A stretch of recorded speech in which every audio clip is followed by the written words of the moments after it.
पाकिस्तान से भारत जाने वाली सीमा हैदर पर हमला हुआ है। सीमा हैदर के घर पर एक शख्स हमलावर हुआ है और घर पर घुसा है।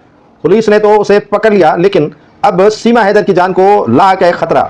न वो पाकिस्तान की रही, न वो भारत की रही। अब सीमा हैदर भी परेशान है कि वो बच्चों को लेकर कहाँ जाए, कौन सी जगह पर उनका ठिकाना बनता है। सीमा हैदर जो नेपाल के जरिए भारत गई और सचिन से उसने मुस्लिम शोहर हैदर जकरानी को छोड़कर शादी कर ली।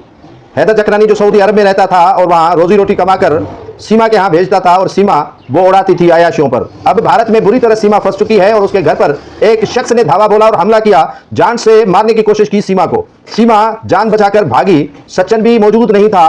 पता चला है कि सीमा अब जादूगरनी बन गई है। सीमा जादू टोने और दीगर जो तावीज़ करती है और जादू करती है, जिस पर एक शख्स ने सोचा और एक शख्स ने ये महसूस किया कि उस पर जो जादू हुआ है या जो इल्म नजूम हुआ है वो किसी और ने नहीं, सीमा ने किया है। जिसके बाद सीमा के घर पर उसने हमला कर दिया और हमले करने के बाद सीमा ने पुलिस को बुला लिया और उस शख्स को गिरफ्तार कर लिया। लेकिन उस शख्स ने इंदिया दिया है सीमा को और खबरदार किया है सीमा को कि वो जादू टोने खत्म कर दे, वरना उसकी जिंदगी का वो आखिरी दिन होगा जब वो बाहर निकल आएगा।